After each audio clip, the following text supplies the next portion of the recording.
जानकारी में था, पर जैसे ही ये विषय मेरी जानकारी में आया, आप लोगों को याद होगा जब ये पार्टी में टूट और ये पूरा जब घटना चक्र घटा था 13 जून को, उसके बाद संभवतः मैंने शायद 15 जून को मैंने एक प्रेस कॉन्फ्रेंस की थी, उसमें भी ये सवाल उठा था और उस वक्त भी मैंने इस बात को बहुत क्लियरली कहा था कि हाँ, जनवरी के आसपास मेरे संज्ञान में ये पूरा मामला आया था और उस वक्त मैंने दोनों को बुलाकर दोनों का पक्ष मैंने सुना। मैं कोई इन्वेस्टिगेटिंग अथॉरिटी नहीं हूँ, मैं ऑथराइज नहीं हूँ इस तरीके के किसी भी क्रिमिनल मामले में किसी भी तरीके का कोई भी साइड लेने के लिए या डिसीजन लेने के लिए। इन्वेस्टिगेशन का मामला है, इन्वेस्टिगेट होगा, सच सामने आएगा। तो उस वक्त भी मैंने दोनों को यही एडवाइस किया था कि आप दोनों पुलिस के पास जाएं, एफआईआर दर्ज कराएं और मैटर को इन्वेस्टिगेट होने दें। और मैं आज भी इसका पक्षधर हूं कि जो भी दोषी है उसको सजा मिलनी चाहिए।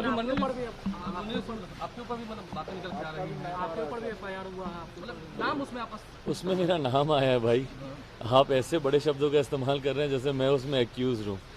उसमें मेरा नाम आया है जहाँ पे कहा गया है कि इनकी जानकारी में था, और मैं तो बोल ही रहा हूँ कि मेरी जानकारी में था। हाँ, पर मैं ही सबसे पहला वो शख्स हूँ जिसने इस बात की भी एडवाइस की कि भाई ये क्रिमिनल ऑफेंस का मैटर है, इसलिए इसको पुलिस में जाना चाहिए। पुलिस में दोनों को एफआईआर दर्ज कराने का सबसे पहला सुझाव मेरे द्वारा ही दिया गया। हम लोगों ने पार्टी की डिसिप्लिनरी कमेटी में भी इस मैटर को हम लोगों ने रिकमेंड किया और पार्टी की डिसिप्लिनरी, क्योंकि मेरे भाई होने के साथ साथ वो पार्टी के सांसद भी थे उस वक्त। अब तो खैर उनको पार्टी से निकाल दिया गया है, पर वो पार्टी के सांसद भी थे उस वक्त। और उस वक्त हम लोगों ने उनको यही एडवाइस दिया था पार्टी की तरफ से भी कि आप एफआईआर दर्ज करवाएं, और यही उन मोहतरमा को भी एडवाइस किया गया। अच्छा, अभिमन्यु से आपकी मुलाकात हुई है, क्या साथ हैं, क्या युवा हैं आप? देखिए, अभिमन्यु मेरे छोटे भाई हैं और उनके परिवार से हम लोग के पुराने रिश्ते रहे हैं। आदरणीय रामकृपाल यादव जी मेरे पिताजी के समकक्ष रहे, साथी रहे, छोटे भाई की तरह रहे।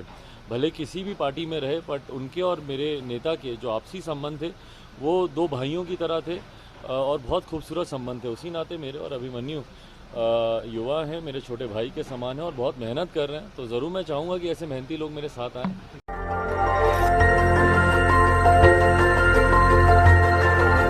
देखते रहिए डीवी भारती समाचार, नजर हर खबर पर।